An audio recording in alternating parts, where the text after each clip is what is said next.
Toutes nos excuses pour l'énorme retard accusé ce soir, mesdames, messieurs, bonsoir.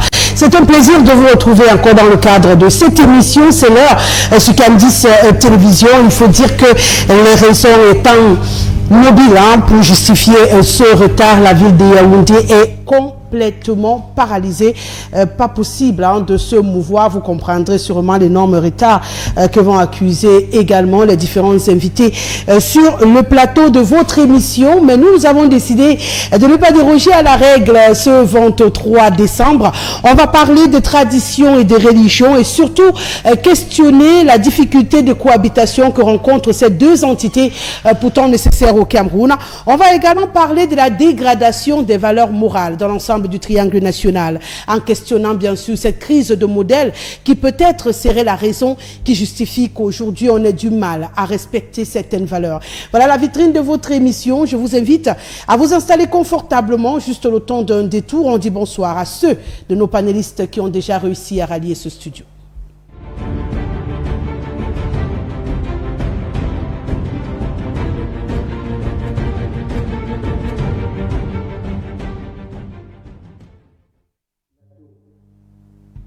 Le code d'accès reste et demeure le même, le 6 99 13 50 75 par SMS ou par WhatsApp. Vous êtes net connectés à nous et vous pouvez bien sûr envoyer vos contributions du mieux que nous pourrons. Nous rendrons officielles vos réactions. Je rappelle également que le code d'accès vit via bien sûr notre plateforme Facebook, reste Candice Télévision.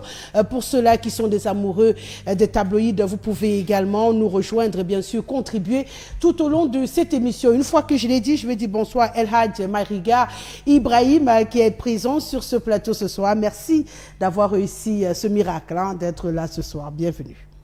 Merci Rosalie, merci pour l'invitation.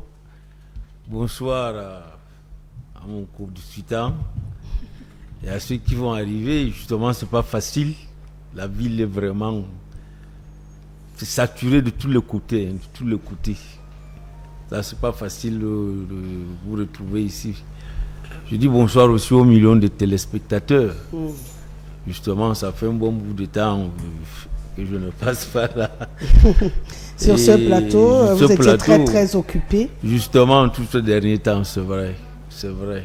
Et peut-être bonne fête par anticipation de Noël à tous les croyants chrétiens. Justement. Merci d'être là, El Hadj Maïriga Ibrahim. On va également accueillir Antoine Zanga qui est déjà présent sur ce plateau. Il sera la voix du RDPC comme habituellement. Bienvenue. Merci bien Rosalie et bonsoir à mon co-discutant. Bonsoir également à mes influenceurs, notamment le président national du Rassemblement démocratique du peuple camerounais. Et ils sont nombreux, le professeur Jacques Famdongo et ainsi de suite, je ne peux pas tous les citer ici. Enfin, bonsoir aux téléspectateurs qui sont en termes de millions et qui nous regardent religieusement chaque soir.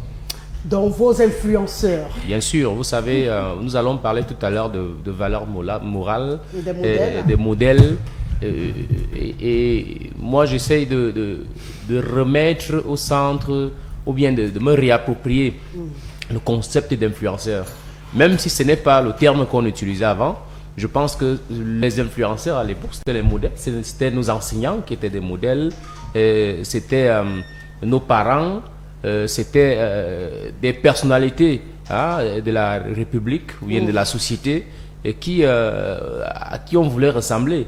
Et donc moi je pense que pour ne plus pour appeler les jeunes à se débarrasser de cette approche qu'ils ont du terme influenceur. Il faut qu'on essaie de retrouver nos valeurs et c'est pour ça que pour moi, j'ai d'autres types d'influenceurs que certains. D'accord, merci d'être là. Juste à côté de vous, lui également, il a réussi le pari. L'apôtre Pierre Ramsès Zanga est avec nous ce soir. Bienvenue. Merci ma fille Rosalie de m'accueillir une fois de plus sur ce merveilleux plateau qui n'envie en rien au plateau de l'autre côté. Nous sommes toujours honorés d'être ici pour partager avec les autres notre petite connaissance. Je profite pour saluer des millions de téléspectateurs de Candice TV Et je pense que je serai à la hauteur des thématiques qui sont posées sur la table. Merci. Et bien sûr, on va accueillir le quatrième qui a réussi, bien entendu, le pari de rallier également ce plateau. Il sera la voix du PCRN tout au long de cette émission. Gérard Nga est également sur le plateau de votre émission. C'est l'heure pour cette autre livraison. Nous sommes le 23 décembre de l'an de grâce 2024. Bonsoir Gérard et bienvenue. Oui, bonsoir Rosalie, bonsoir aux autres invités. Bonsoir à vos millions de téléspectateurs. Bonsoir à toute la grande famille. Nous ne sommes pas de course aujourd'hui. Ça court. C'est un plaisir d'honorer sur votre plateau et de faire confiance au PCRN. Qui m'a mandaté d'être sur votre plateau. Un salut comme ça à toute la grande famille PCRN et à son président Capra Libi. Voilà, toujours attendu le professeur Messanga Obama qui, on espère, réussira à déjouer tous les embouteillages que nous avons dans la ville de Yaoundé pour pouvoir nous rejoindre. Nous, on va rentrer, si vous le permettez, directement dans le premier sujet qui nous intéresse ce soir. Tradition et religion, nous en parlons. On a constaté que chaque fois qu'il y a un problème de société, de vie qui se pose, on a toujours face à face ces deux entités, les hommes d'église, entre guillemets, je préfère les appeler tous ainsi, et les conservateurs de la tradition africaine, notamment camerounaise, puisque c'est le cas du Cameroun qui nous intéresse. Est-ce que ces deux entités ne peuvent pas réussir à cohabiter seulement pour le bien des populations? Est-ce qu'automatiquement on a un antagonisme lorsqu'on parle de tradition et de religion? Oui, si antagonisme, en fait, ça ne devrait pas exister en principe. La tradition et la religion sont, de mon point de vue, assez complémentaires. C'est-à-dire, la religion peut apporter ce que peut-être la tradition n'a pas pu apporter. Et évidemment, moi je crois même que la tradition se réfère beaucoup plus même à la religion, parce qu'il me semble que dans ce qu'on met dans notre tradition, il y a beaucoup d'éléments rentrent même bien évidemment dans le cadre biblique. La tradition n'a jamais dit nulle part qu'on doit se détester. La tradition prône l'amour. Évidemment, du même côté que la Bible. La Bible prône l'amour. La tradition prône le partage, la tolérance. C'est la même chose que la religion promeut. Évidemment, bon, c'est vrai quand même que il y a ce point de discordance dans la mesure où il y a une entité qui veut s'ingérer ou du moins veut s'inféoder dans le domaine de compétence de l'autre et veut dicter sa loi. En ce moment, donc, il y a cette espèce de conflit d'idées, de conflit d'autorité, évidemment, qui ne devrait pas exister. Donc, de mon point de vue, moi, je crois que c'est des entités qui sont très essentielles et qui ont deux autorités distinctes. Parce que vous allez voir du côté de la tradition, on fait allégeance à l'autorité traditionnelle, qui est le garant de la tradition et de la cohésion sociale. Au niveau de la religion, on prend les vertus bibliques, on prend le pardon, ainsi de suite. Et donc, là-bas, c'est le Dieu suprême, l'équité, l'amour. Et donc, de ce point de vue, il ne devrait pas avoir en fait antagonisme. Moi, je crois que l'antagonisme naît du fait que il y a une entité qui voudrait avaler l'autre. Et se dire, bon, voilà, lorsqu'on constate qu'à un moment donné, il y a certaines religions qui pourraient, entre guillemets, faire la promotion de certaines anti-valeurs. Et en ce moment, vous allez trouver de l'adversité. Je vais parler peut-être de l'homosexualité, de tout ce qui va avec, des vicissitudes, que la tradition jusqu'ici interdit. Évidemment, de l'autre côté, vous allez également comprendre qu'il y a certaines pratiques de la tradition qui sont proscrites par la Bible et qui sont qui sont d'actualité dans certaines communautés, dans certaines tribus. On a très souvent parlé de l'incision qui est proscrite, de certaines pratiques qui n'honorent pas jusqu'ici l'être humain et qui sont proscrites par la Bible. En ce moment, moi je crois que il y a du bon de chaque côté et il y a du mauvais également de chaque côté. Il faudrait vraiment cette harmonie, cette cohésion pour que les uns et les autres, puisque en dernier recours, tout ça c'est pour le bien-être, pour l'épanouissement, pour le développement de l'être humain. Donc, en principe, toutes ces entités, la devraient religion cohabiter, devraient cohabiter et devraient s'entendre de toute façon. Apôtre, deux entités qui devraient cohabiter, mais pourtant sur le terrain, on a toujours l'impression qu'il y a une sorte de partage des populations. Chacun qui veut tirer de son côté. Parfois, vous allez dans certaines églises, on vous dit non, la tradition, c'est la sorcellerie, il faudrait arrêter de pratiquer. De l'autre côté, on dit également, certaines églises sont des sectes, on vous accapare et puis on vous empêche de croire en ceux qui vous concernent, notamment vos origines. Est-ce qu'à un moment donné, on va pas se dire qu'il y a un carrefour où ces deux valeurs, où ces deux fonctionnements devraient se retrouver? Moi, mon humble avis, en examinant les Saintes Écritures, parce que en dehors que je suis apôtre, je suis aussi un traditionnaliste. Et donc vous alliez les deux? oui, les deux, la tradition et la religion sont des frères. Il ne peut pas avoir tradition sans religion. Il ne peut non plus avoir religion sans tradition. Si vous regardez même les définitions des deux, vous allez voir que les deux sont presque sur la même lancée de la définition, à quelques exceptions de certains mots. Ce problème n'est pas un problème de tradition ou de religion. Je pense, à mon humble avis, que c'est un problème d'homme, un problème de personne. C'est-à-dire certaines personnes mal formées, parce qu'au départ, ce problème n'a jamais existé. Avant que la nouvelle religion des Blancs arrive chez nous, nos parents étaient des hommes de foi. Ils avaient la foi, ils servaient Dieu, mais ils étaient aussi des traditionnalistes. Donc la tradition n'a rien contre la religion ou vice-versa. Ceux qui sont, par exemple, qui parlent de Dieu, de Jésus, s'ils essayent de vérifier les Saintes Écritures, ils verront que Jésus lui-même était, en dehors qu'il était un religieux, il était un homme spirituel, il était un traditionnaliste.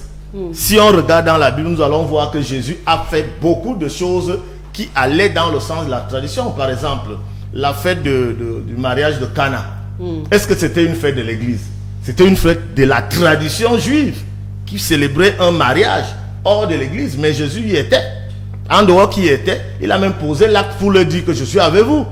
Si nous regardons Jésus à 8 jours s'est fait circoncire, c'était pourquoi? C'était selon la tradition. Il s'est fait circoncire à 8 jours selon la tradition. La Bible dit clairement que selon la tradition juive, Jésus mangeait selon la tradition juive. Il s'habillait. Si on regarde ceux qui ont quand même fait des images pour montrer Jésus, ou si on regarde même comment c'est défini dans la Bible, comment Jésus était habillé, il portait une tunique.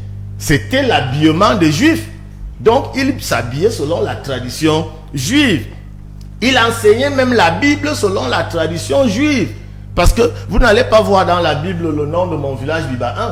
Jésus enseignait les gens de Galilée, les gens de Bethléem, les gens de Nazareth, qui étaient des Juifs. Il les enseignait les traditions, c'est-à-dire les règles de chez eux. Vous comprenez un peu?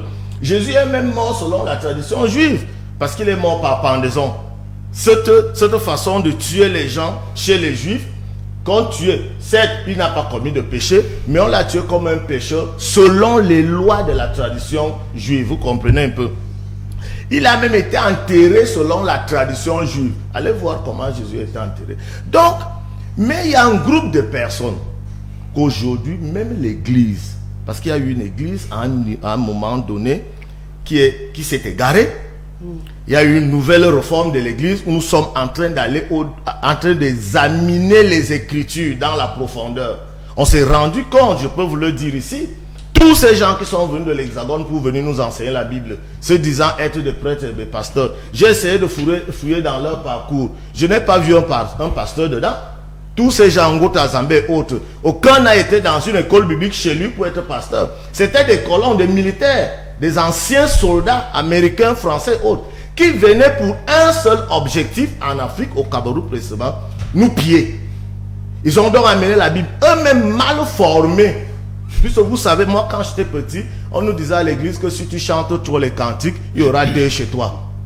À un moment donné, j'ai lu dans la Bible qu'il y a des gens au ciel qui chantent des cantiques 24 heures sur 24 et je ne comprends pas pourquoi tout le monde au ciel ne meurt pas. J'en chante chez moi chaque jour, personne ne meurt. Ils nous ont enseigné que les riches n'iront pas au ciel.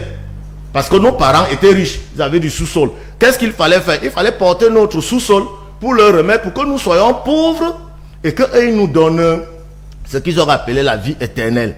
Aujourd'hui, en examinant les Écritures dans la profondeur, on se rend compte que la tradition et la religion sont des frères de même père, même mère. C'est des gens qui cohabitent ensemble. Tous ces pasteurs-là, qui se disent spirituels, ils ne font pas la tradition, je voudrais bien les poser la question. Quand ils se brossent le matin, c'est quoi? Se brosser le matin, c'est quoi? C'est pas une tradition? C'est la tradition, n'est-ce pas? Puisque la tradition, c'est un ensemble de rites, de coutumes et autres. Donc, se laver, manger, aller assister à telle cérémonie du village et tout, c'est de la tradition. Donc, ce n'est pas possible qu'on dissocie les deux. Celui qui s'égare en voulant dissocier les deux ne peut plus compter dans la société. D'accord. Donc, si on écoute l'apôtre Pierre Ramsès, les rites, les rituels que nous faisons dans nos coutumes et autres traditions ne devraient pas être fustigés par les hommes de Dieu qui, en principe, devraient plutôt évoluer également parallèlement parce qu'ils sont censés cohabiter. Oui, je voudrais ajouter quelque chose. Ces rites-là, je cite l'homme le plus connu de la Bible, n'est-ce pas? Non, on a compris. Il a fait ces rites-là lui-même. On a compris que vous dites que pour ceux qui ont l'impression que, vous savez, chez nous, ici, on a des rites qui varient. Il y a nos frères de l'Ouest qui louent les crânes. On a de l'autre côté des prières pour des arbres et autres. Donc, ça ne devrait pas être un problème d'après l'apôtre Pierre Ramsès El Hadj. Ah oui, je suis, n'est-ce pas, les deux intervenants sont pertinents. Rosalie, c'est une thématique interpellative pour l'homme humain que nous sommes, surtout les hommes d'aujourd'hui. La tradition et la religion, sincèrement, ne devaient pas poser problème au sein de la société. Mais il faut savoir, n'est-ce pas, comprendre les deux. La tradition, c'est la première transmission, d'abord à la naissance de l'homme. Quand on recueille un nouveau-né, un bébé, c'est la tradition qui prévaut d'abord. Il y a une façon dans chaque tribu d'entretenir, n'est-ce pas, ce nouveau-né. Vous voyez un peu, c'est des rites, c'est des pratiques qu'on fait, qu'on transmet déjà, c'est des valeurs. Il y a des choses que les parents prononcent. Vous voyez un peu. C'est pas la naissance que nous voyons aujourd'hui peut-être à l'hôpital et tout. Même si c'est à l'hôpital, on porte quand même cet enfant vers le vieux maman. À la maison déjà, on fait des pratiques. Ça, c'est des traditions, c'est des valeurs qu'on transmet déjà à l'enfant. Jusqu'à un certain âge où l'enfant doit comprendre ce que c'est la religion. Là, c'est des valeurs, n'est-ce pas, religieuses qu'on peut inculquer à l'enfant. Mais les deux, sincèrement, appellent toujours à des valeurs, n'est-ce pas, qui se rejoignent là à un moment. Le valeur du partage, le valeur du respect et tout ça. Que ce soit la religion ou la tradition. Mais seulement que, moi j'accepte ceux qui disent que c'est des religions importées. On est d'accord? Qui ne correspondent pas à nos vraies valeurs. Moi je suis un Aoussa. Les Aoussa à l'époque n'étaient pas des musulmans. On est d'accord? La religion est venue. Et quand la religion est venue, il y a des discours qui ont fait en sorte que chez nous, beaucoup de nos valeurs traditionnelles, on a été obligé d'abandonner. Pourquoi? Parce que ça tend, n'est-ce pas, à mettre Dieu derrière. Vous comprenez bien? Le discours, n'est-ce pas, la croyance à un Dieu unique, Dieu qui fait tout. Quand vous pratiquez, n'est-ce pas, autre chose hors de ça, on dit non. Ça ne se, les deux ne peuvent pas se... Quand vous prenez, n'est-ce pas, dans d'autres pratiques africaines, ici chez nous, dans d'autres tribus, on vous dit c'est des animistes. Pourquoi? Parce qu'ils sont obligés d'adorer le crâne. Vous voyez un peu? Chez nous, aujourd'hui, tout ce genre de pratiques, de valeurs culturelles, je vous assure, on a de la peine à le pratiquer pour l'homme musulman. Vous comprenez? Et c'est là où, n'est-ce pas, j'adjoins l'idée, n'est-ce pas, je ne sais pas si c'était le pape Jean-Paul II qui parlait, n'est-ce pas, non, d'inculturation. Moi, je appréciais ce concept-là. L'inculturation, c'est-à-dire si on veut faire évoluer la religion, on est obligé, c'est la religion qui doit, n'est-ce pas, s'adapter aux pratiques aux pratiques africaines. Surtout quand on parle de nos pays africains. La religion doit s'adapter, n'est-ce pas, aux valeurs qu'il a trouvées, selon les tribus. Vous voyez un peu. Donc, quand ils ont parlé, n'est-ce pas, de ce concept d'inculturation, moi, ça m'a plu. Il est bien vrai, depuis un certain temps, on ne sait plus de parler de ça. Mais je me dis, c'est à la religion de s'adapter au peuple qu'il a trouvé, selon leurs coutumes, selon les traditions. Vous voyez un peu. Maintenant, essayez de joindre les deux pour au moins se comprendre. Mais si vous venez dire, vous allez acculturer les gens pour les imposer seulement la religion, faire juste de la pratique religieuse, je crois que la religion aura beaucoup de la peine, n'est-ce pas? Et c'est ce problème que nous vivons aujourd'hui dans nos sociétés, dans nos communautés. Dans certaines communautés, aujourd'hui, vous voyez, avec ce qu'on appelle le... Comment il s'appelle encore là? Attends, le mot m'a échappé. Ce qui promet, n'est-ce pas, des valeurs africaines aujourd'hui, un peu partout. Le panafricanisme. Le panafricanisme. Donc vous comprenez un peu. C'est pour ça qu'il y a cette guerre-là, où ils disent que c'est des religions importées, c'est des essais importés qu'on veut nous imposer, les Blancs. Pourtant, ce n'est pas un problème des Blancs. Les Blancs, eux-mêmes, la religion les a trouvés. Ce n'est pas une invention. Et comme l'apôtre venait de dire, même avant l'arrivée de ce genre-là, nos parents avaient une façon d'adorer Dieu. On est d'accord? Parce que même dans la pratique africaine, il y a des valeurs, n'est-ce pas, de transmission, d'une croyance, n'est-ce pas, de quelque chose. Oui, mais le souci aujourd'hui, El Hadj Maïga, vous dites bien qu'avant leur arrivée, même nos parents avaient une façon de transmettre les choses. Exactement. Le souci aujourd'hui, c'est justement qu'on n'accepte plus cette façon que vous rappelez aujourd'hui. Les parents avaient une façon, mais aujourd'hui, on impose une nouvelle façon de faire. Jusqu'à ce moment-ci sur le terrain, vous avez l'impression qu'un prêtre vient assister à un rituel de crâne dans un village. Vous avez déjà vu ça? Vous avez suivi quand même l'histoire, ce qui s'est passé à l'ouest dernièrement. Ça a failli causer un sérieux problème entre c'était un évêque. Oui. En fait, même pas un évêque, il a plutôt intervenu. Donc vous comprenez bien jusqu'où ça peut, n'est-ce pas, faire exploser la communauté, la société. C'est possible que le prêtre assiste à une cérémonie de crâne. Mais oui! Oui, le souci, c'est qu'on n'a pas dit que c'est pas possible. C'est tout à fait normal qu'il assiste. La réalité sur le terrain nous montre autre chose. C'est pourquoi on en parle ce soir. Voilà. Quand vous venez, n'est-ce pas, que vous n'allez pas imposer. Je vous dis que l'homme noir a sa propre valeur, sa propre culture, avant l'arrivée de toutes ces religions-là. Donc, quand vous venez, je vous ai dit, c'est seulement l'inculturation telle que prônée par le pape Jean-Paul II. Vraiment, c'est quelque chose à suivre et à pratiquer partout. Pour que, n'est-ce pas, la cohésion reste dans les sociétés. Le dimanche, quelqu'un peut se rendre à l'église. Le vendredi, quelqu'un peut se rendre musulman à la mosquée, tout en respectant certaines valeurs religieuses qui cadrent justement au discours religieux. Parce que c'est la religion qui veut s'imposer, qui veut tout imposer à l'homme. Alors que la religion devrait se fondre. Se fondre, justement. Zanga Antoine, vous partagez le regard de El Hadj. Pour lui, la religion est venue trouver la tradition. En principe, il ne devrait pas y avoir rivalité. Même si aujourd'hui, sur le terrain, on a la sensation justement que cette cohabitation est de plus en plus difficile. Merci de me passer la parole. Je crois que les trois intervenants ont dit des choses très pertinentes. Maintenant, et s'il est important de mieux comprendre, il faut partir de la définition de ces concepts.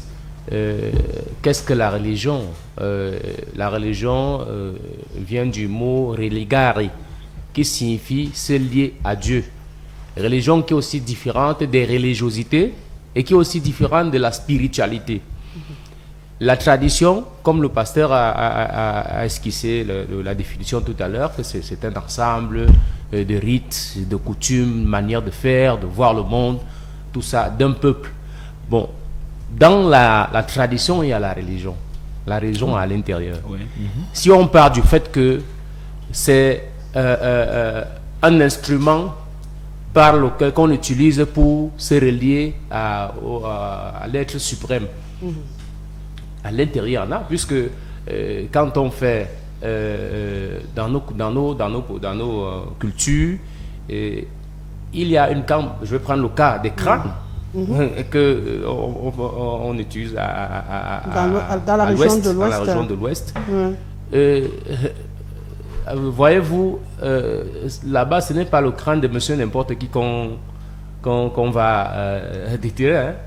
On observe si vous avez été un voleur, quelqu'un qui n'était pas bien, un exemple dans la société, votre crâne ne servira à rien.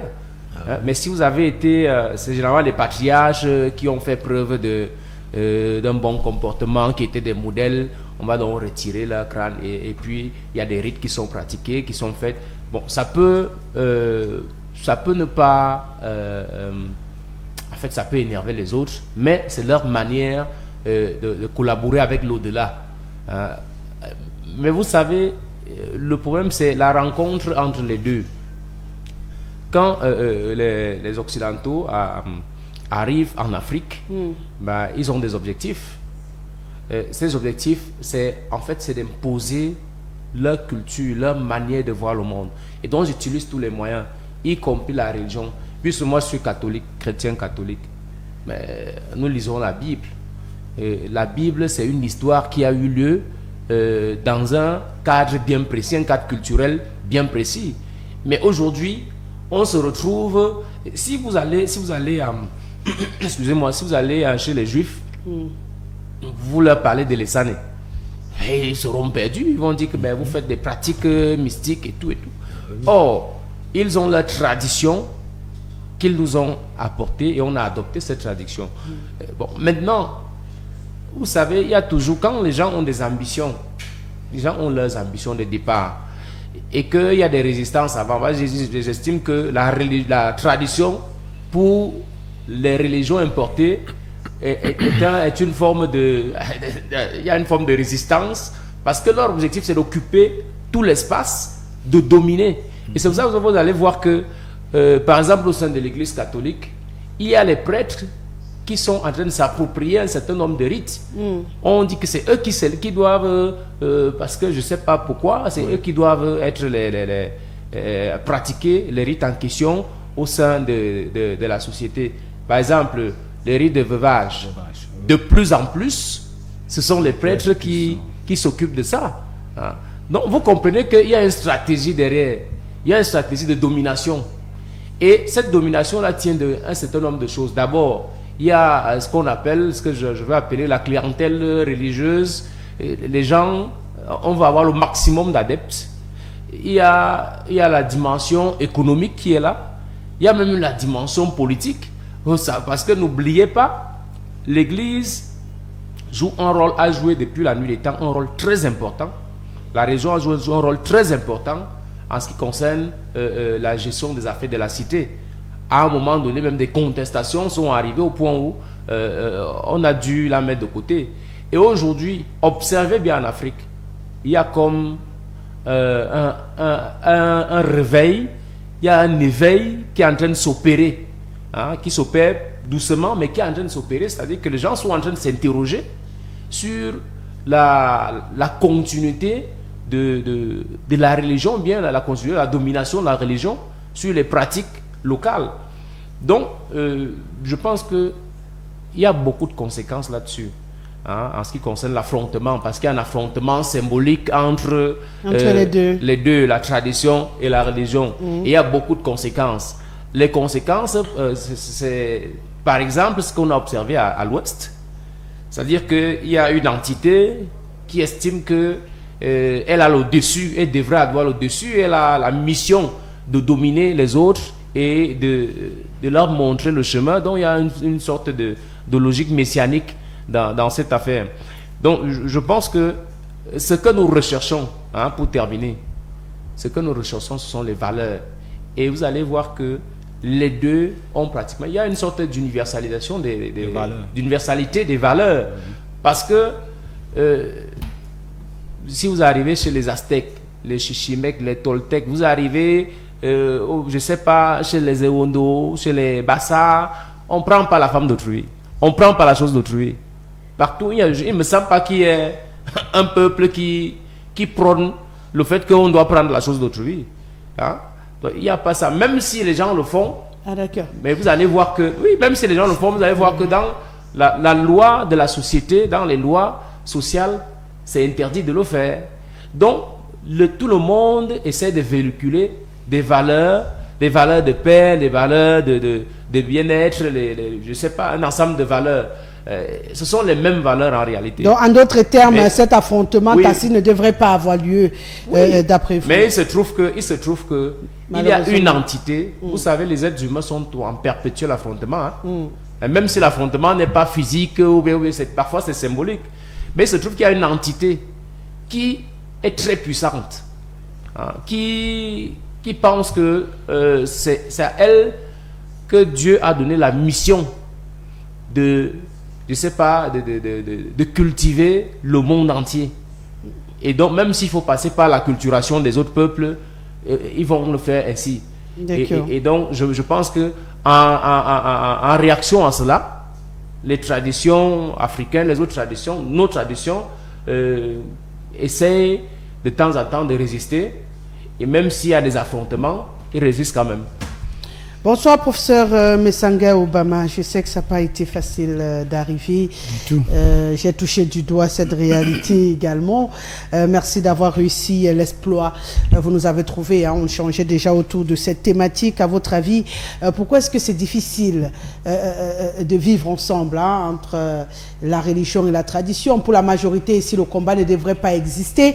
Mais Antoine Zanga trouve qu'il y a ce côté religieux qui veut avaler, je préfère utiliser cette expression-là, la tradition pour s'imposer et imposer des valeurs externes à un peuple qui en a déjà sur place et qui n'a pas toujours besoin d'aller copier ce qui vient de loin. Bien, merci. Je suis d'accord avec ce que j'ai entendu de la part de monsieur Antoine Zanga. J'ai dit Antoine Zanga. Je crois que ça ne va pas prêter à confusion. Excusez-moi. Comme j'en ai deux, les Zanga sur le plateau. Oui, alors, j'ai dit, la religion fait partie de la culture. La religion fait partie de la culture et en tant que telle, elle rentre dans tous les autres enjeux de la culture, avec à la base les enjeux de pouvoir. Lorsque nous parlons spécifiquement de l'Afrique, aucune religion étrangère n'est venue pacifiquement. Je dis bien aucune. Ni l'islam, ni le christianisme, dans toutes ces dénominations. C'est le colonisateur qui est venu avec sa religion. Avec l'islam, c'était le djihad. On devait convertir les gens par la force. S'ils n'acceptent pas, il fallait même aller par la force. Le colonisateur occidental a fait exactement la même chose. Si vous regardez la carte des confessions religieuses chrétiennes, elles correspondent à l'histoire coloniale. Il y a un collègue aîné en histoire, le professeur Salvador Izo, qui a étudié l'histoire des religions, qui va vous donner les cartes. L'église baptiste arrive avec les Allemands et s'arrête à Douala parce que la progression n'a pas été parfaite du temps de la durée très courte. Quand les Anglais arrivent, ils viennent avec l'église presbytérienne, les Français avec l'église catholique. Chacun avait sa religion et avec les missions bien précises qui n'étaient pas loin des missions administratives de la colonisation. L'armée, la religion et l'administration faisaient un même corps colonial. Donc, aujourd'hui, se demander est-ce que vraiment la cohabitation peut être... Non, elle est de l'ordre colonial. Nous l'avons accepté. Et il faut dire, l'Afrique, il faut dire les choses de manière très claire. Les vrais bastions de la colonisation réussie, c'est l'Afrique et de manière subsidiaire l'Amérique latine. Lorsque vous regardez comment ça se passe, l'Occident même ne pratique plus la religion comme nous la pratiquons. C'est-à-dire que l'Occident, on vous parlait de catholiques, pratiquants, catholiques non pratiquants, qu'est-ce que ça veut dire? Ça pour veut nous, rien dire. Ça veut rien dire. On est où on est catholique ou on n'est pas catholique? On l'est pas. Bon, c'est la même chose.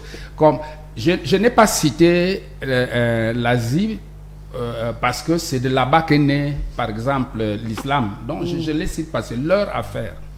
Et lorsque vous voyez tout le narratif aussi bien du christianisme ou de l'islam, c'est l'histoire du Moyen-Orient. Les repères géographiques, les repères historiques remontent à leur culture à eux, à leurs ancêtres, à leur histoire. Alors, le problème que se posent normalement les Africains, c'est justement où est notre part là-dedans. Bon, on dit c'est la même chose. Non, ça n'a jamais été la même chose. Ça n'a vraiment jamais été la même chose. Vous savez, la vie a des préoccupations majeures pour un humain. Ce que je suis là, je suis quoi? Qu'est-ce que je fais sur cette terre? D'où est-ce que je viens? Où est-ce que je vais aller? Ces trois axes nous permettent de voir les aspects fondamentaux de la religion. Bien, on vous dit on a été créé par Dieu dans un champ qui s'appelait le jardin d'Éden et que le grand-parent s'appelait Adam. Il avait une femme qui s'appelait Ève. Bon, c'est bien l'histoire, mais ils étaient blancs. Mais comment est-ce que nous avons fait pour devenir noirs? Il y a tout un projet colonial là-dedans. On vous dira nous sommes noirs parce que nous sommes les fruits d'un enfant maudit qui s'appelait Cam, qui a vu la nudité de son père et qui s'en est moqué. Et une fois que son père l'a appris à son réveil, il l'a maudit. Mais rien n'est arrivé à Cam le blanc. Rien n'est arrivé à la femme de Cam la blanche. Mais c'est quand ils ont commencé à faire les enfants, enfin d'après leur histoire, d'après leur récit, que les enfants sortaient noirs, porteurs de la malédiction. Est-ce que vous pouvez prendre une histoire comme celle-là et croire en ça? Non. Lorsqu'on vous raconte à vous-même une telle histoire, si vous l'acceptez, c'est que ça ne va pas dans la tête. Le type qui a péché, il n'a rien eu. Sa femme n'a rien eu, mais vous les enfants, on dit que c'est vous qui êtes... Non, on n'est jamais sorti de ça. Donc l'Africain est l'ancêtre même de l'humanité. Bien, alors lorsque les gens viennent avec des projets, c'est des projets qui nous permettent de vivre comme eux, de nous assimiler à eux pour être dominés. Donc, aujourd'hui, où est-ce que nous allons? On nous dit, moi, je sais dans ma culture bétique que quand je meurs, je vais retrouver mes ancêtres dans un espace qui s'appelle le royaume des Bokon. Je vais les retrouver tous. Et avec eux, je fais une communauté pour protéger les vivants d'aujourd'hui. Mais on vous dit de l'autre côté que donc, quand vous mourrez, vous n'êtes plus rien, vous attendez un jugement qui viendra. Et pendant ce temps, bon, pour les catholiques, vous allez, soit il y a des villages là-bas, un village qui s'appelle l'enfer, un autre qui s'appelle le purgatoire, un carrefour, vous devez vous purifier avant d'arriver là-bas. Et l'autre va s'appeler le paradis. Bon, c'est rationnel selon leur logique. Mais chez moi, ça n'a aucune rationalité quand je meurs. Parce qu'il y a des récits cohérents, des personnes vivantes en difficulté qui ont été aidées par des personnes mortes. Alors, lorsque on vous dit ça, comment est-ce que vous n'allez pas croire ça? Vous voulez croire à leur histoire? Encore même que vous allez tomber sur des contradictions. Excusez-moi. Jésus monte sur la montagne avec ses disciples. Et là-bas, on dit qu'il rencontre Moïse. Il y a un pasteur en face de moi qui me demande, avant que je ne dise d'autres bêtises. L'apôtre Pierre est tellement émerveillé qu'il dit, bon, je ne redescends plus. Je préfère qu'on reste ici. Moi, je me charge de bâtir 3 tentes. Une pour toi, Jésus, une pour Élie et une pour Moïse. Lui-même allait squatter quelque part. Il allait squatter quelque part. Il était émerveillé de voir des personnes qui n'étaient plus vivantes. Moïse n'a jamais vécu à la même époque que Jésus. Élie non plus. C'est des gens qui étaient déjà morts depuis très longtemps. Si les morts sont morts et n'ont plus rien à voir avec les vivants, que faisait Moïse, que faisait Élie avec Jésus à ce moment-là et les disciples? Alors, il y a des éléments de foi comme ça. Antoine a évoqué tout à l'heure l'histoire des crânes Bamileke. Non, je crois que le gros problème pour la communauté ouest, c'est que les membres de la communauté ouest sont les premiers à détruire ce qu'ils ont pu conserver pendant des décennies. C'était là l'époque de la résistance culturelle africaine, camerounaise particulièrement, africaine de manière générale. Mais aujourd'hui, c'est les fils de ce terroir parce qu'ils sont entrés dans un commerce de la foi étrangère, vendent ce qui est fondamental à tout un peuple. Si on vous enlève la foi, On vous a détruit. Et c'est pour cela que l'Afrique est restée le seul espace où la colonisation a réussi. Le seul espace où on se déteste nous-mêmes. Le noir, on dit que le noir est mauvais parce qu'on est noir, simplement. Dès lors que quelqu'un est noir, on dit voilà, il est noir, il est mauvais. Est-ce que vous vous sentez mauvais parce que quelqu'un l'a dit? Non, mais je dis c'est la pensée partagée.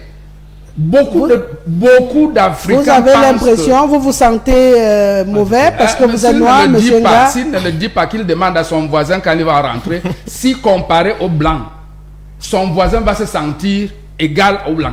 Quel que soit le blanc, qu'il soit pauvre, riche. Donc vous avez l'impression que les Africains... C'est la colonisation, c'est le discours colonial qui nous a été martelé.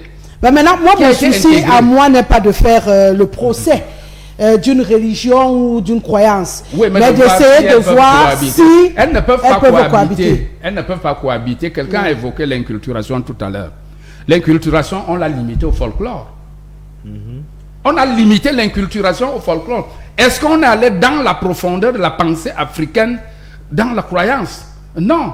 Et même ce folklore, quand j'entends, on a dit, oh, il y a un prêtre qui est allé dans le cérémonial, dans le rituel de l'Ouest, machin. Non, mais ça fait un scandale. On en parle justement parce que c'est en rupture avec ce qui doit être dans cet ordre-là.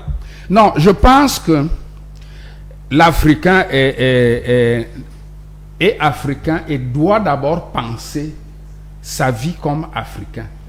Connaître ses sources, ses racines et sa pensée profonde afin de voir ce qu'on peut prendre pour améliorer. Aucune culture n'est fermée, n'est statique.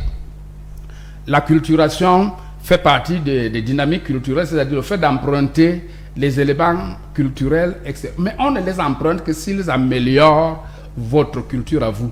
Mais ce qu'on nous a imposé n'était pas fait pour améliorer, mais pour détruire. Vous voulez rajouter quelque chose? Oui, je voudrais rajouter quelque chose. C'est pour ça que j'ai commencé, moi, à citer. Moi, je veux parler dans la religion musulmane. Je parle de ce que je maîtrise le mieux. C'est pour ça que j'ai cité Jésus, qui est le modèle de la Bible. Ce que lui l'a fait. Le professeur vient de dire quelque chose. C'est très important. Jésus et ses disciples, Pierre, sont en train de prier. Moïse et Élie apparaissent. Qu'est-ce que ça veut dire? Moi, mon grand souci, parce qu'ici on est aussi là pour éduquer. Moi, je dis aux hommes, aux religieux, aux hommes de Dieu, qu'il est temps de vous asseoir, de revoir la Bible. C'est-à-dire, vous savez, beaucoup ne lisent même pas la Bible. C'est-à-dire, quand ils étaient à l'école biblique, on les a enseigné quelque chose. Ils n'ont même jamais vérifié si ce qu'on les a enseigné est vrai ou faux. Et ils sont en train de répéter la chose. Si nous regardons la Bible dans le livre de Genèse, chapitre 22, vous allez voir ce qu'on a fait des ossements de Jacob. Ce que l'Ouest fait, c'est prescrit dans la Bible. Vous comprenez? Ce que l'Ouest fait est prescrit dans la Bible. Mais les gens ne le lisent pas. Je vais vous dire quelque chose, ma fille Rosalie. Quand le fils de la Sunamite, la femme Sunamite meurt, moi je parle de la Bible, je parle des pasteurs qui sont contre la tradition. Je voudrais les envoyer des messages. Quand l'enfant de la Sunamite meurt, Élisée, qui a prié pour elle, s'en va pour réveiller cet enfant. J'appelle les pasteurs à lire ce qui s'est passé ce jour-là, ce qu'Élisée a fait. Il faut le lire. La Bible dit que Élisée a pris l'enfant, un garçon de 12-13 ans, il a fait coucher, il est monté sur lui, nez contre nez, bouche à bouche, nez contre nez, main contre main et autres. Ça dit, si moi, homme de Dieu, maintenant je fais ça pour un mort, on va dire que je fais de la sorcellerie. Voilà ce qu'Élisée a fait. La Bible dit que quand Moïse devait délivrer le peuple d'Israël, qu'est-ce que Dieu a donné à Moïse? Dieu lui a donné un bâton. Un serpent. Qui était en même temps serpent, bâton. Maintenant, si on voit un pasteur qui a un bâton, qui lui jette, ça devient un serpent, tout le monde va me traiter de sorcier. Je dis, mon problème, c'est que ce n'est pas... Donc, comme pour dire que, logiquement, ils sont ensemble, contrairement à ce que le professeur vient de dire, qu'ils ne peuvent pas cohabiter. La religion et la tradition sont même père, même mère. Sauf que, il y a certains religieux mal formés eux-mêmes, qui veulent démontrer aux gens qu'il y a une différence entre les deux. Mais je dis, les deux n'ont pas de problème. C'est des gens mal formés, vous comprenez un peu, qui viennent s'aimer le problème entre les deux, qui ont toujours cohabité sans difficulté. Je dis Jésus lui-même a cohabité avec la religion. Je viens de vous citer ce qui est écrit dans la Bible, dans la tradition, pardon. Ce qui est écrit dans la Bible que Jésus a posé comme acte traditionnel. Vous comprenez un peu? Donc moi je lance un message aux hommes de Dieu qui veulent s'aimer la zizanie entre la tradition et la religion, qu'ils sont eux-mêmes égarés. S'ils pensent que les deux ne sont pas de pair, c'est qu'eux-mêmes ils sont égarés. Parce que la Bible démontre que les deux sont ensemble. Je viens de citer les passages. Alors, je voulais juste préciser une chose. C'est ce qui n'est pas conciliable, c'est la tendance à l'universalisme. La culture est relative à un environnement donné, exactement, à un peuple donné. Chacun a ses traditions, ses croyances liées à son environnement. Et c'est la tendance à universaliser, à dire tout le monde peut croire exactement de la même manière. C'est à ce niveau que vous n'êtes pas d'accord. Ça n'existe pas. Même la Bible n'est pas d'accord. Quelqu'un qui est né au bord de la mer ne peut pas avoir la croyance la même croyance que celui qui est né dans un désert. Parce que les éléments fondamentaux de son questionnement ne sont pas les mêmes. Même Jésus, quand il prêchait à Capernaum, et ça c'est la même chose qu'il disait aux Galates. Sauf que c'est lui qui prêchait. C'est à ce niveau que vous ne vous retrouvez. En fait, vous n'allez pas dans le même sens. Géranga, vous dites que cette religion peut être transposée partout. Lui, il dit que c'est impossible. Leur religion doit rester de l'autre côté. On doit l'utiliser en fonction de là où nous sommes. Non, lui il dit qu'on ne doit même pas utiliser. C'est à ce niveau que je dis que... Moi, je crois que le problème se pose du fait qu'à un moment donné, disons, nous les Africains, on a perdu véritablement nos repères. Et les autres sont en train de vouloir combler, envahir. Justement parce qu'on n'a pas su... Ils nous ont imposé, on n'avait pas peur. Non, parce qu'on a perdu cela. On n'a pas su nous approprier nos valeurs. Comment ça on a perdu? Non. Et c'est pour ça qu'il y a les colons sont arrivés. Parce que les autres veulent donc nous imposer leur culture qu'on a perdue. Ils sont venus avec des armes. Faire croire que, comme si, mais on est tous d'accord qu'on croit en Dieu en Europe. Est-ce qu'on ne croit pas en Dieu là-bas? On croit en Dieu. Toutes les religions n'ont pas Dieu. C'est pour ça que je dis qu'en Europe, on croit en Dieu, au même titre qu'en Afrique. C'est vrai quand même que peut-être en Afrique, certains ont surfé sur la parole de Dieu pour leur objectif. Mais fondamentalement, on croit en Dieu partout. Maintenant, chacun appelle comme il veut. D'autres Bouddha, d'autres Allah, d'autres... Évidemment. Et pour le cas que vous avez relevé, il y a des incidents partout. Parce qu'il y a des traditions qui relèvent de la Bible. Il y a des traditions qui relèvent de notre culture. Je vais vous prendre un cas qui pose généralement un problème chez nous, les Métis. Vous savez, lorsqu'on fait le silaou chez nous, il faut absolument, avant de commencer le silaou, il faut mettre le corps. Il faut faire sortir le corps. Et généralement, il y a toujours cette pomme de discorde de ce que lorsque le prêtre arrive, il commence à dire pourquoi vous avez fait sortir le corps. C'est le prêtre qui doit mettre le corps dehors. Et beaucoup de traditionnistes s'y opposent. Parce qu'on vous dit, vous ne pouvez pas parler de la vie de quelqu'un. Vous ne pouvez pas faire le témoin, vous ne pouvez pas le juger. Étant à l'intérieur, il doit être là et écouter, entendre tout ce que vous allez dire. Et ça a toujours créé. Moi, j'ai assisté à plusieurs cérémonies de qui ont eu des... Quand le prêtre dit qu'il ne doit pas faire, parce que le prêtre a lu ça dans la Bible. C'est comme ça que ça se passe chez nous. Vous devez intégrer cela dans votre... C'est comme ça que ça se passe chez nous.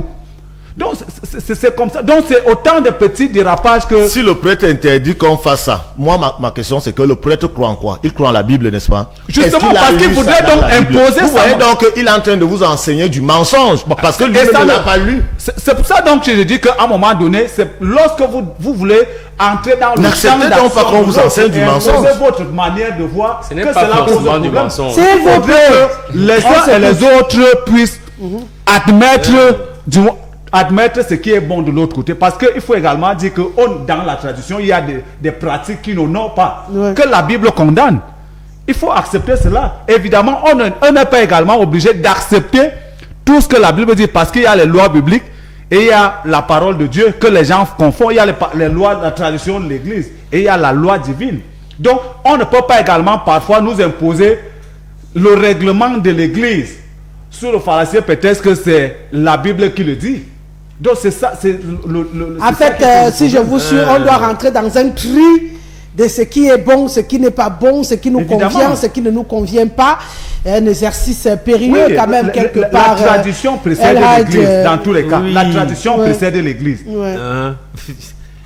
Et je voudrais, n'est-ce pas, parce que l'apôtre a dit quelque chose d'important, qu'il devait parler du christianisme.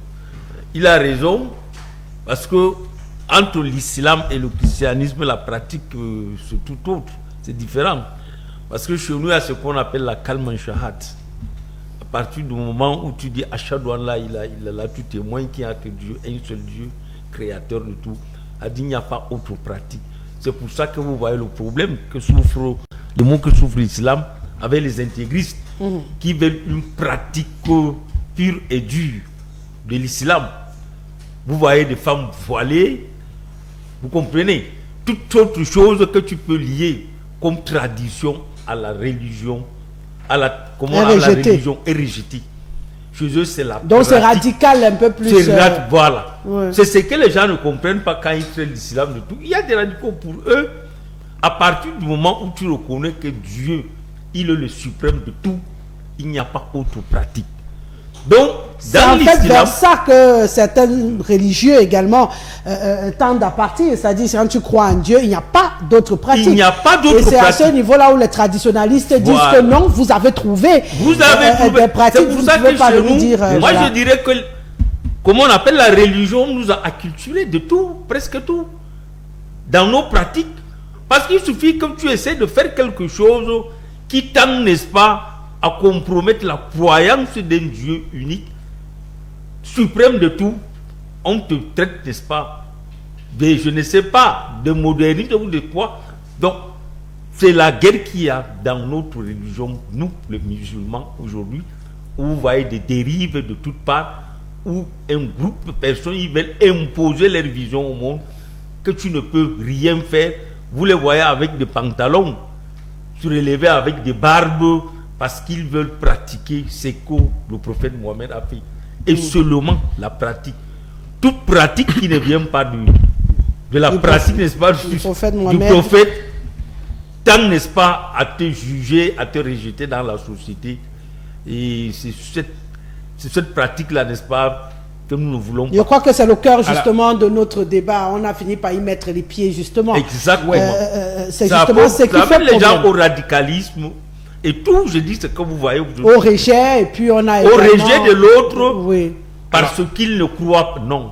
Vous comprenez le fond de ce que j'ai appelé la difficile cohabitation. C'est de ça qu'il est question.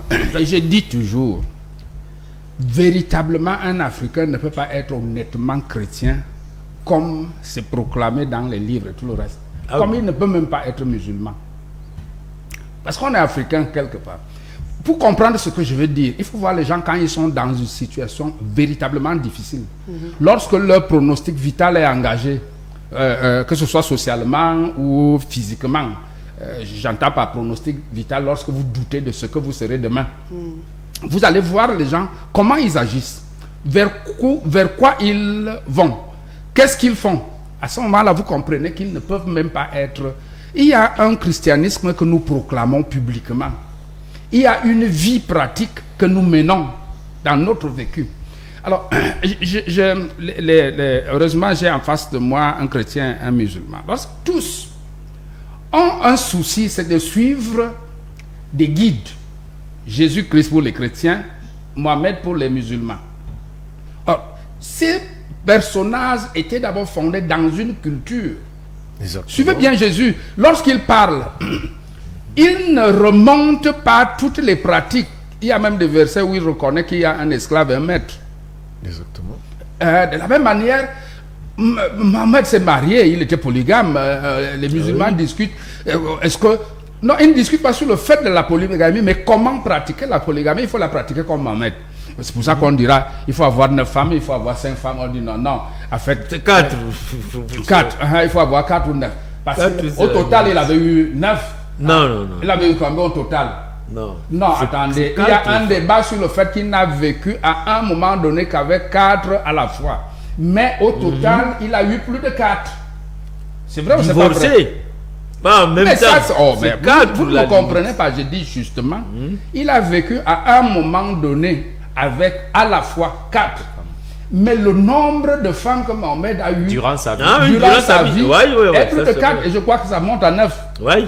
Bien, alors, les gens disent, il faut être polygame, il faut avoir 9 femmes. Parce qu'il a eu 9 femmes au total.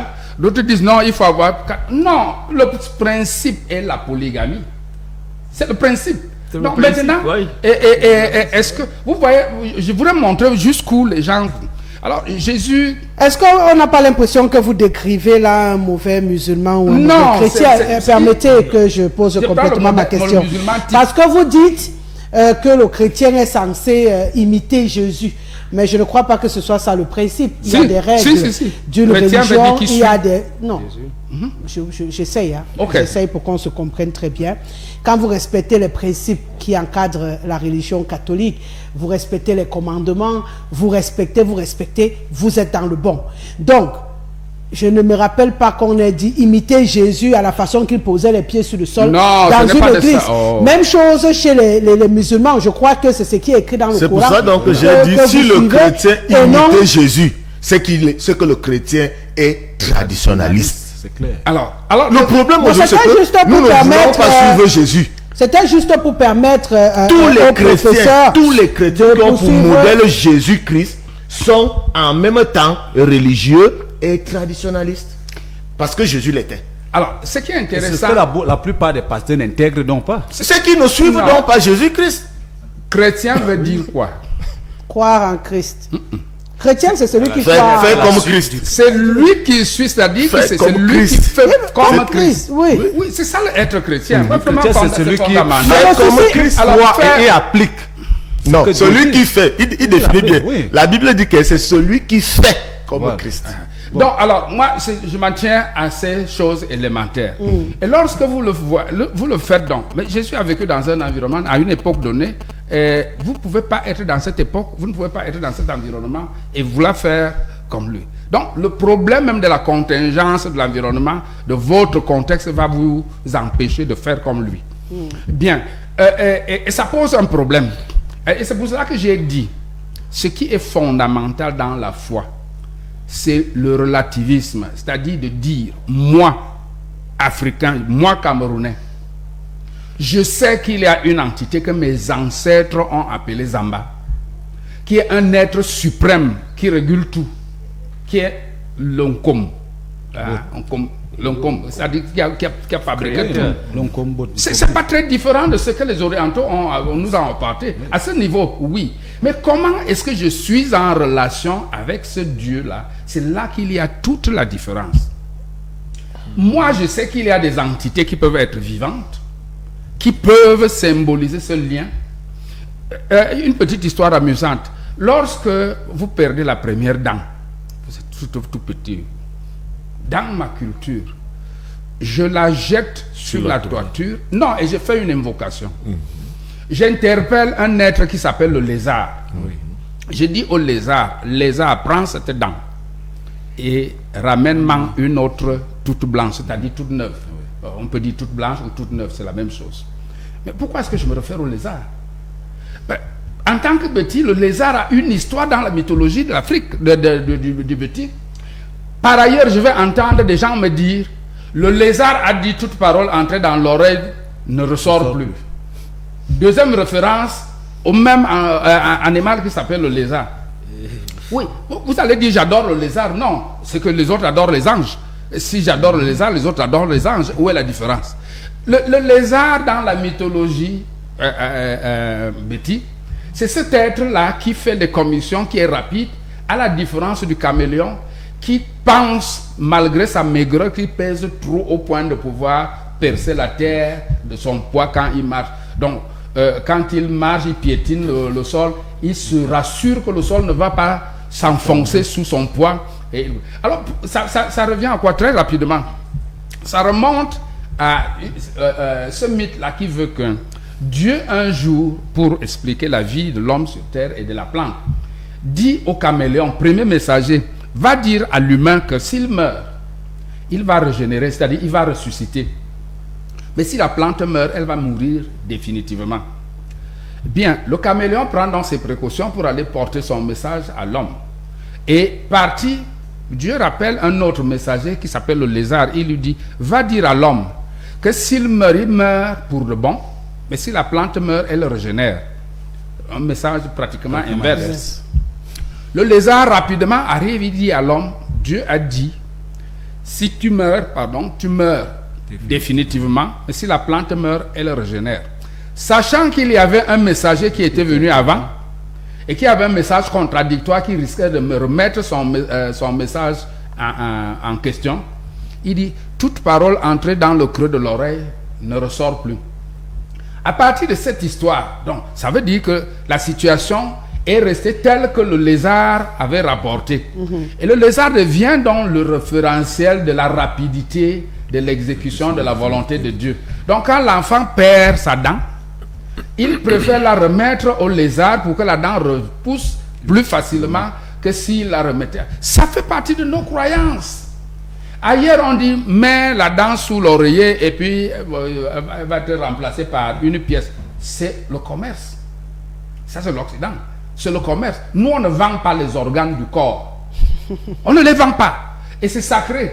Et vous voyez, à partir du moment où on a désacralisé, le sang, par exemple, lorsque vous marchiez et que vous trouviez une goutte de sang au sol, vous deviez contourner. Vous ne pouvez pas enjamber la goutte de sang, de peur que ce ne soit le sang d'une personne apparentée à vous. Et si vous le faites, vous avez fait le tout.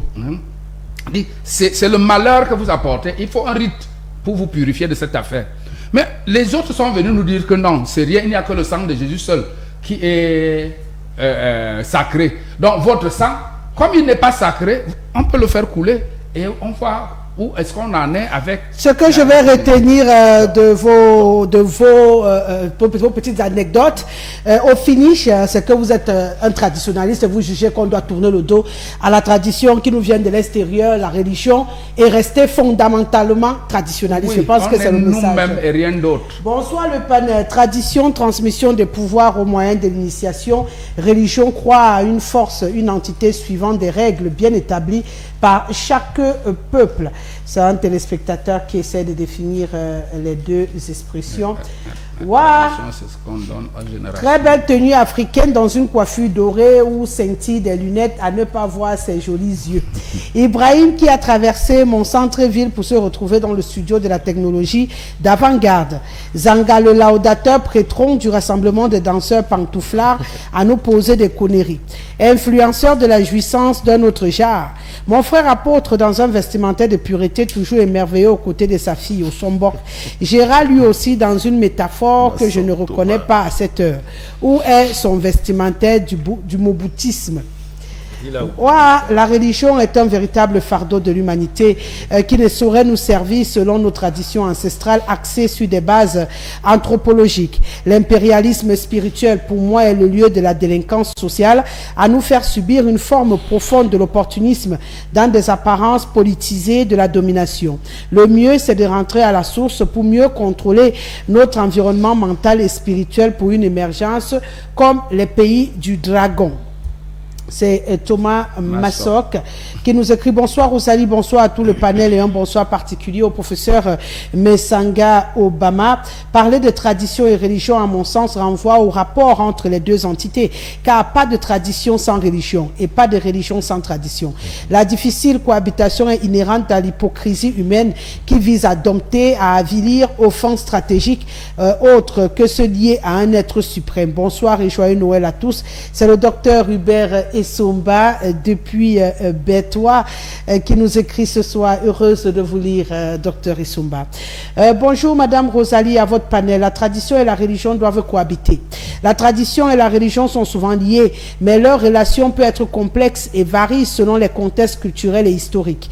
Les traditions peuvent être basées sur des croyances et des pratiques religieuses, mais des conflits peuvent surgir lorsque les valeurs et les principes des traditions et des religions entrent en contradiction. Les facteurs tels que l'histoire, la culture, la politique et l'éducation peuvent influencer la relation entre la tradition et la religion. Malgré les conflits potentiels, il est possible de trouver des moyens de cohabitation harmonieuse entre les traditions et les religions grâce à la compréhension, le respect et le dialogue. Autre réaction, bonsoir chère Rosalie, à tout ton panel. Pour moi, la tradition ne nous a rien volé. Si oui, elle a protégé nos valeurs, contrairement à la religion qui nous a trompés en emportant nos fortes valeurs. Vous savez, quand on nous dit d'aller se confesser auprès du prêtre, celui-ci se rapprochait des militaires trahis. Ces religions et religieux ont exercé la dictature silencieuse, d'où la cohésion difficile. C'est franc que depuis Bokito, où était l'importance d'emporter toutes nos statues, crânes et autres qui, par un coup de colère, ont peine fait brûler la basilique en France. Maintenant, nous sommes en train de négocier la récupération. Pour cette attitude, nous allons prendre trop de temps pour la cohésion avec la religion importée. Nos parents étaient croyants et nous aussi, nous le sommes. C'est Franck qui nous écrit depuis Bokito ce soir. Bonsoir à toi, Rosalie, et à ton panel. Tradition reste et restera presque la religion. La religion s'est inspirée de la pratique de nos traditions pour écrire la Bible, pour faire concurrence à la tradition. Vous allez vous rendre compte que les religieux refusent de pratiquer la tradition africaine, veulent seulement nous exiger à croire seulement à la religion et abandonner la tradition. Bonne émission à vous. Jean Calvin depuis Douala, du côté de la cité sikh. Bonsoir Rosalie. Le rituel qui a eu lieu à l'ouest s'est déroulé à Bamenjou et c'est l'évêque de Bafoussam, Monseigneur Longti, qui voulait s'opposer. Il y a Flore Florosi qui est également connectée et dit dans la conception occidentale du fait religieux, tradition et religion entretiennent des liens étroits et complexes. La religion en tant qu'héritage de croyances et de rites se fonde nécessairement se fonde nécessairement sur une tradition conçue comme transmission et conservation d'un dépôt de génération en génération. Les églises de réveil veulent nous faire croire que la tradition est démoniaque.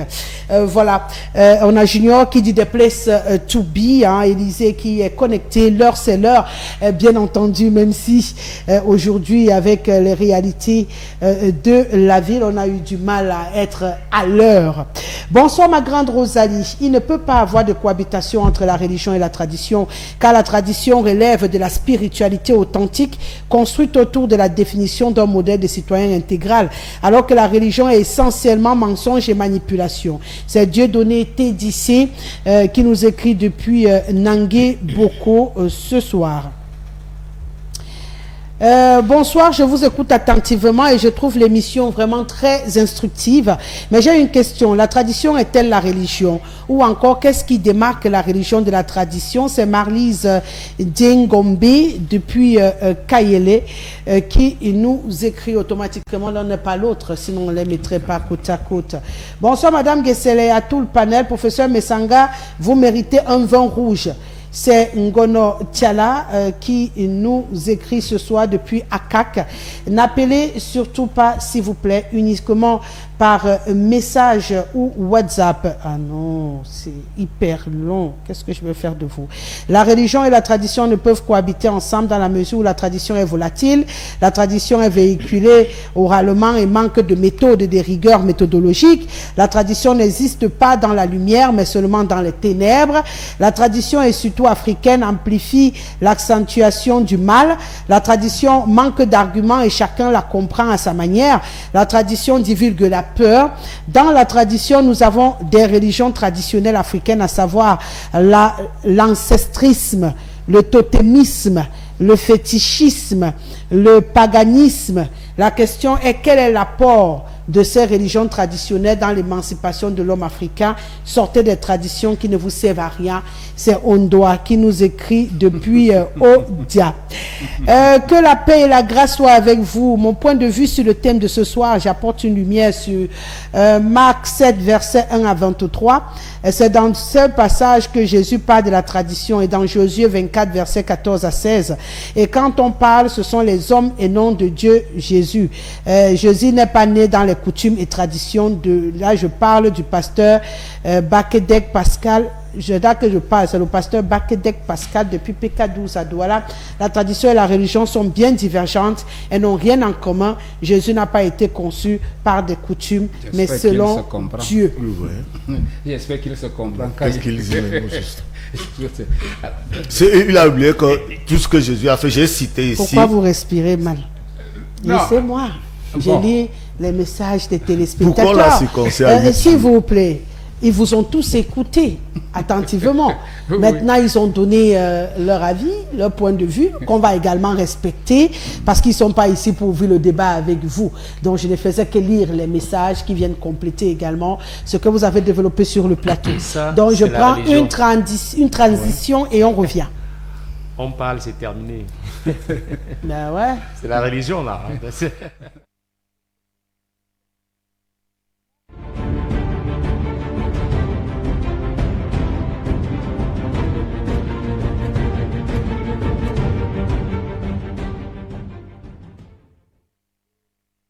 Une fois, tu fais le vampirisme même sur mon plateau en plein jour.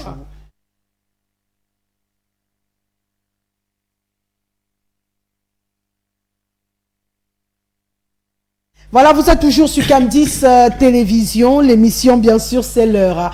Apparemment, les questions de religion et de spiritualité font beaucoup parler les téléspectateurs. Hein. Chacun a besoin de se retrouver quelque part et beaucoup d'émotions. Ben, nous, on va essayer d'avancer parce que le deuxième sujet n'est pas très loin du premier, puisqu'on a constaté quand même également que dans la société, les valeurs morales ont un tout petit peu foutu le camp. Vous en avez cité plusieurs pendant qu'on abordait le premier sujet et on avait envie de se demander, à l'entame vous m'avez fait sourire en abordant involontairement ou volontairement déjà ce sujet qui semble vous passionner. On a envie de se demander, est-ce que c'est parce qu'aujourd'hui on n'a plus de véritables modèles brandis qu'on a également une société qui va en décrépitude?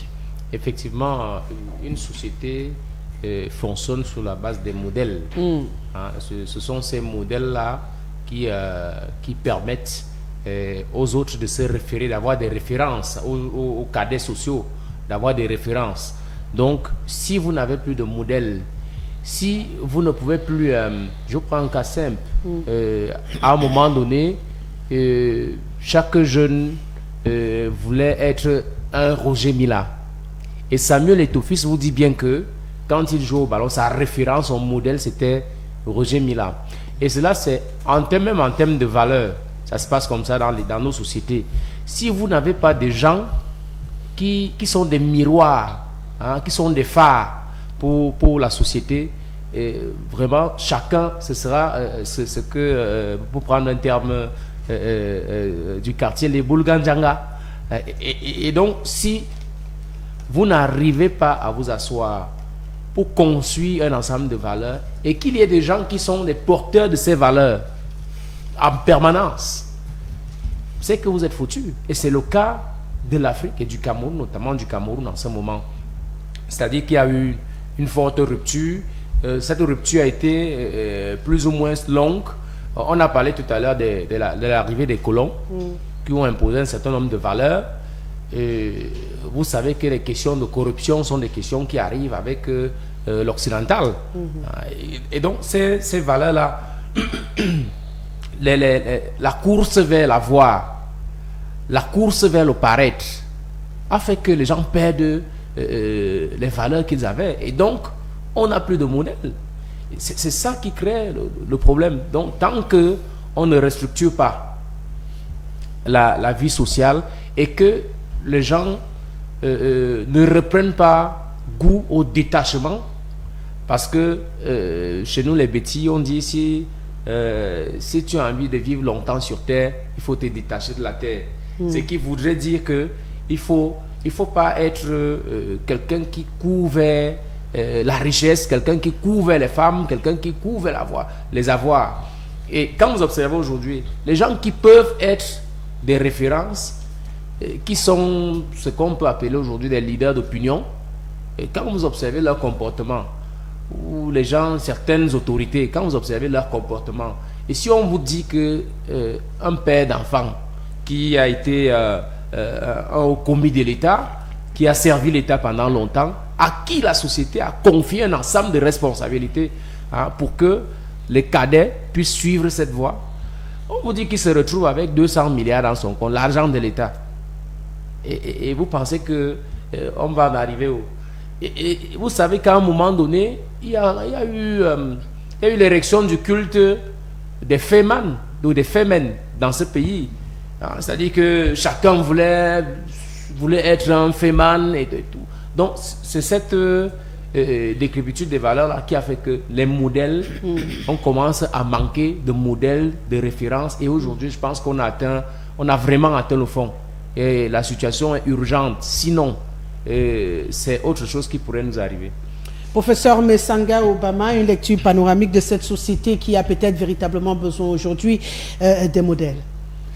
Oh, bien sûr. Alors, lorsque vous avez bien dit que c'est la deuxième partie du premier sujet, lorsque vous êtes déconnecté de vos croyances, lorsque vous êtes déconnecté de vos coutumes, lorsque vous êtes déconnecté de vos traditions, il ne peut arriver que ce qui nous arrive. On est très fiers d'entrer dans l'ère de la modernité. Or, la modernité même fait déjà partie de l'histoire. Bien. Et on dit, on a des institutions modernes, la justice. Mais la justice, elle est fondée sur quoi? Sur des lois qui ne sont pas les nôtres. Sur les lois des autres. On nous juge avec les lois des autres et on est très content. Lorsque nous parlons de l'administration, qu'est-ce que notre administration fait? Elle applique les principes de vie des autres. Et nous fonctionnons avec ces principes. Si ça paraît amusant, lorsqu'on vous dit, vous avez un procès, quelqu'un dit que son frère a mangé son enfant dans la sorcellerie, vous pouvez aller avec ça dans quel tribunal? Ça fait partie des réalités. Qu'on ne veuille même pas le dire ou machin, mais ce sont des réalités qui entourent notre vie. Mais quand vous avez ce genre de problème, vous allez le faire juger où? Nous avions des institutions qui jugeaient ce genre de problème. Nous avons parce que le droit ne doit se fonder que sur les pratiques coutumières qu'on formalise pour qu'elles soient harmonisées de manière à ce qu'elles s'appliquent de manière homogène à tout le monde. C'est ça qui doit fonder le droit. Mais lorsque vous êtes donc dans ce genre de logique, je l'ai dit tantôt, lorsque vous traversiez le sang de quelqu'un, vous saviez vous-même, à l'intérieur de vous-même, que vous avez fait quelque chose de grave. Et vous alliez voir les ancêtres pour dire que j'ai peur de ce qui peut m'arriver. Et vous aviez en même temps peur de tuer. Mais aujourd'hui, vous tuez. On vous dit, il faut qu'on prouve que vous avez tué. Parfois que vous avez des circonstances oui. atténuantes. Non, on prouve que vous avez tué. Bon, deuxièmement, on va dire que bon, maintenant si on n'a pas pu prouver, vous allez encore tuer. Donc, à partir de ce moment, on va se trouver avec des situations qui sont valorisées et alors qu'elles ne l'étaient pas. Je crois Antoine Zanga l'a dit tout à l'heure, c'est-à-dire que la société traditionnelle, même comme ça choque les gens, on entend par tradition tout ce qui se transmet, les valeurs, les pratiques qui se transmettent de génération en génération dans une culture. Donc à ce moment-là, les gens qui opposent même religion à tradition, ne savent pas ce qu'ils veulent dire. La religion même n'est que tradition. Mais c'est la tradition des autres. Bien, je reviens pour dire que non, nous perdons les repères effectivement parce que la première chose qui a été faite, c'était la décapitation des sociétés traditionnelles. Décapiter, c'est-à-dire enlever la tête. Et cette tête n'est pas physique. Et même si elle a été aussi physique, on a tué les chefs. Mais ce qu'on a véritablement tué, c'est les éléments fondamentaux du pouvoir traditionnel. Et c'est ce pouvoir qui faisait que, même si vous n'êtes pas au village, quand on dit que Madame Gezele, vous dites que nous ne sommes rien, ok. Vous-même, vous revenez, vous dites que non, mes pères, pardon, ce que j'ai fait là, laissez votre colère comme ça, vous allez acheter une chèvre, vous égorgez, vous leur donnez à boire et à manger, et on vous fait la paix. Aujourd'hui, ces valeurs, ces gens-là sont devenus les parias. Celui qui est la référence, comme disait Zanga, c'est celui qui a beaucoup d'argent. Et l'argent, c'est une fabrication des autres. Et cet argent-là, comment on l'a? Au Cameroun, vous pouvez me dire comment les gens font pour être riches? On constate seulement que les gens sont riches. Et une fois que quelqu'un est riche, on le vénère, il devient le modèle. On voit l'inceste, des choses qu'on ne faisait pas avant, qui étaient criminalisées. On voit pire encore l'homosexualité. On dit que un homme va avec un homme. Cette affaire ne s'appelle dans aucune langue africaine. Il n'y a aucun nom pour désigner ça dans une... Et c'est le plus haut niveau de condamnation, c'est-à-dire ne pas nommer. Et donc, vous comprenez que lorsque ces choses innommables deviennent des références, un musicien qui dit nous PD, nous sommes des PD, il valorise. Et les gens dansent, ils sont très contents d'entendre ça. Ils nomment et ils popularisent ce qui était innommable. On ne peut que arriver là où nous sommes. Et ceci est coiffé par la gouvernance. Parce que les hommes comme les peuples pourrissent par la tête. D'accord. Apôtre Pierre Ramsès, votre regard de cette réalité, la société elle va en vrille. Apparemment, nous faisons l'apologie des contre-valeurs et de ce qui n'est pas normal.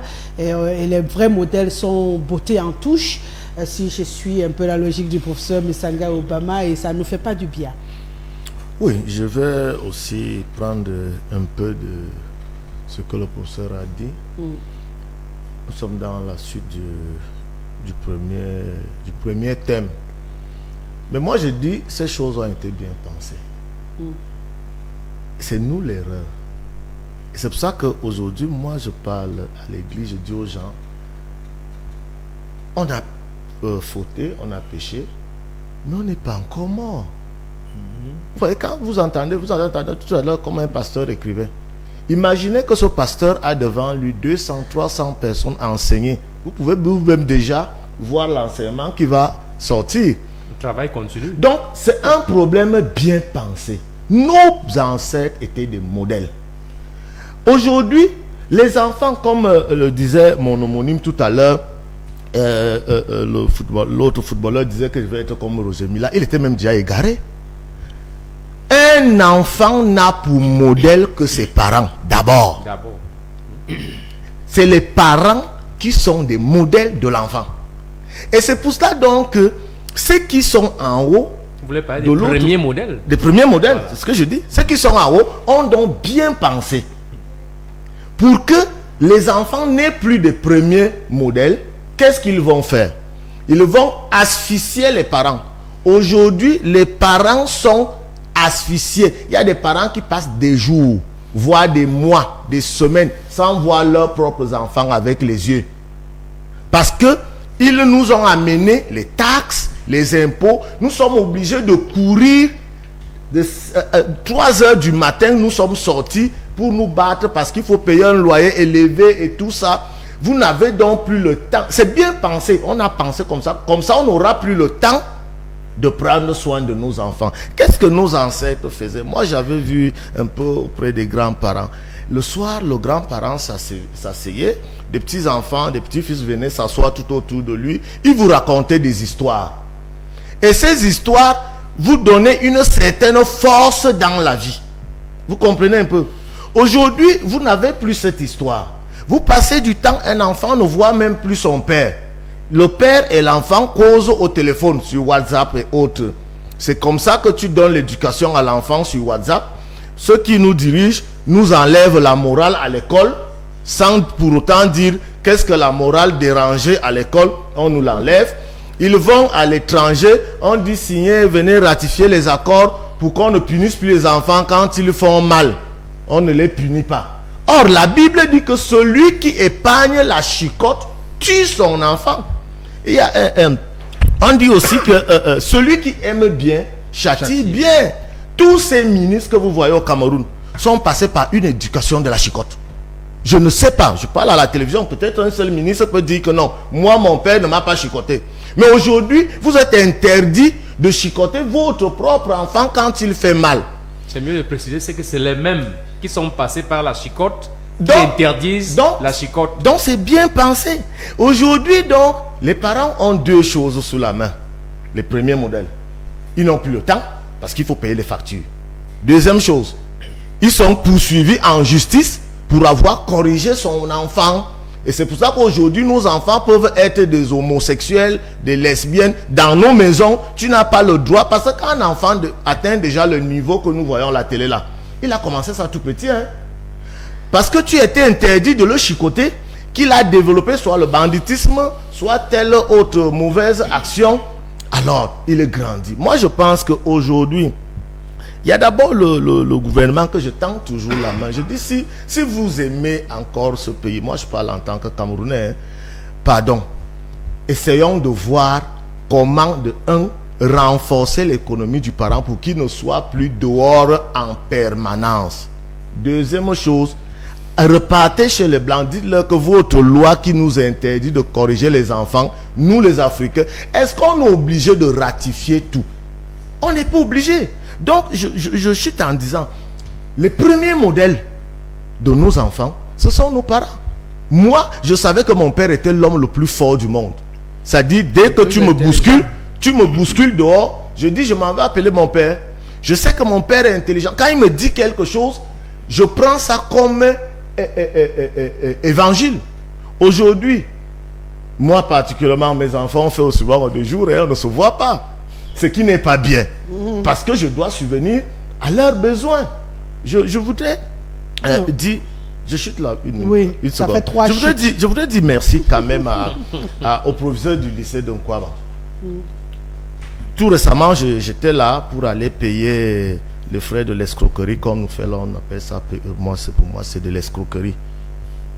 Donc, et j'ai trouvé que le professeur a pris une décision très très importante. J'ai apprécié. Je n'aime pas leur façon de faire quand ils nous escroquent, mais quand ils font du bien, il faut féliciter. Les enfants qui sont arrivés en retard, il les a demandé que vous n'entrez pas. Et il paraît que, là je dis paraît parce que je n'étais pas à la scène, on m'a raconté, que des enfants ont commencé à faire des soulèvements, aller sortir des petites choses dans leur sac. Le professeur a appelé la police. La police a encerclé le lycée pendant 1 ou 2 heures. Ça, on apprécie. Nous aussi, c'est nous qui les envoyons, ces enfants, parce que d'aucuns, même comme on envoie les enfants à l'école, qui nous ont même déjà dépassés. Vraiment, il faut que l'État, le gouvernement nous aide à revenir, à devenir les vrais modèles, qui nous enlèvent ces modèles d'influenceurs méchants là, contraires à l'éthique. El Hadj Maïrika Ibrahim, les modèles pollués aujourd'hui, des influenceurs influencés, et finalement avec un impact négatif sur les populations. Zanga nous a dit à l'entame de cette émission qu'il avait son influenceur. Il a cité mes influenceurs. Mes influenceurs, il a cité le nom d'un ministre. Moi, j'ai un peu sauté là. Est-ce que celui-là, c'est un exemple? C'est un modèle pour cette société.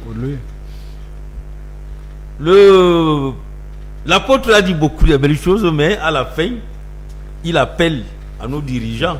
Est-ce que c'est des exemples? Monsieur l'apôtre. Je vais appeler qui d'autre? Parce qu'au commencement était la parole.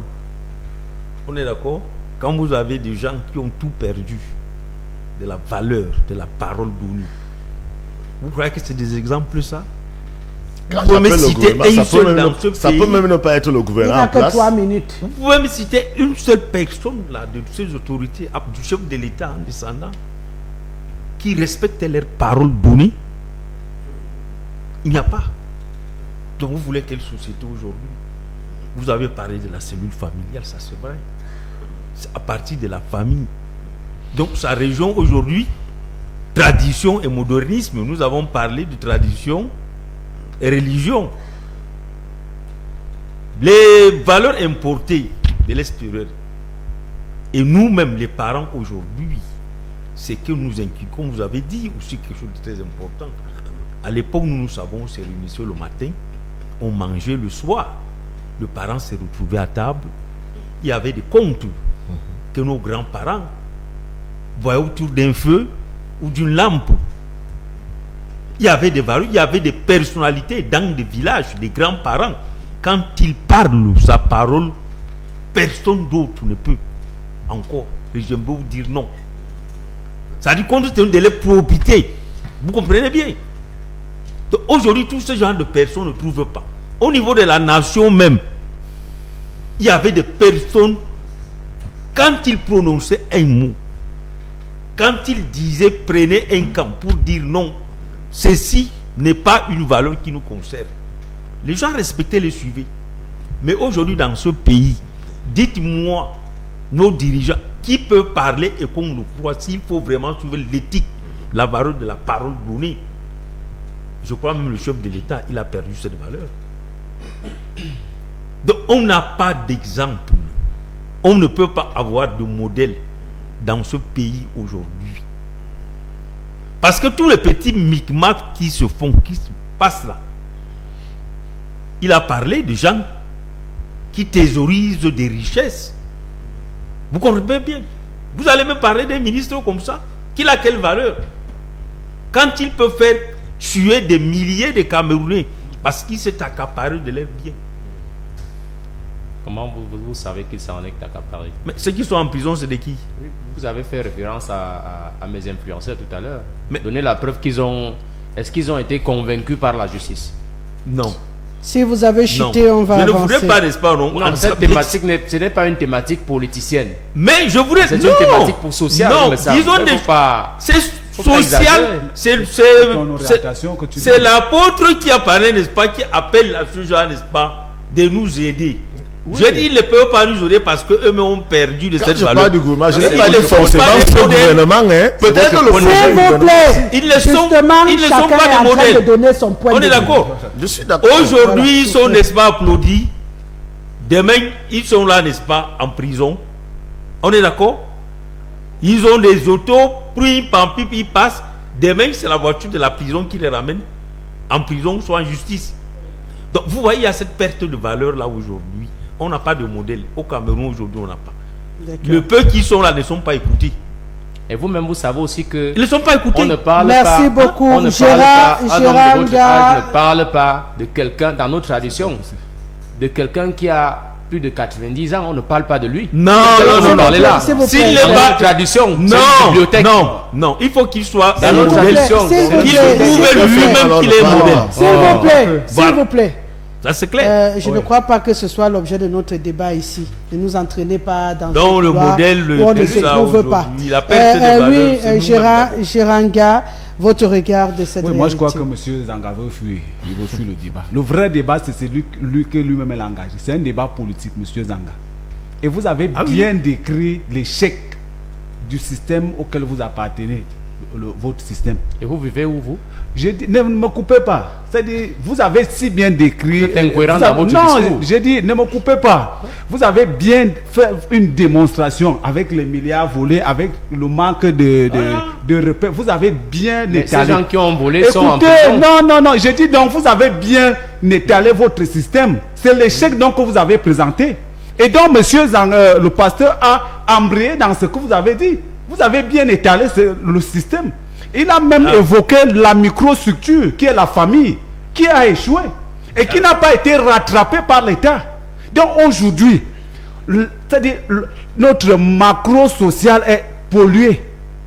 C'est souillé. L'environnement sociétal camerounais est complètement souillé et pollué à cause du système parce que vous n'avez pas su... Ça veut dire que vous-même vous êtes pollué. Écoutez, non, parce que c'est le système que vous avez mis en place. Vous, votre système n'a pas pu valoriser, n'a pas fait la promotion de ces valeurs. Et vous avez cité... Est-ce que vous avez besoin de crier? Vous avez cité... Cher monsieur. Non, je ne cite pas. Vous ne me regardez pas. Écoutez, je ne vous ai pas coupé.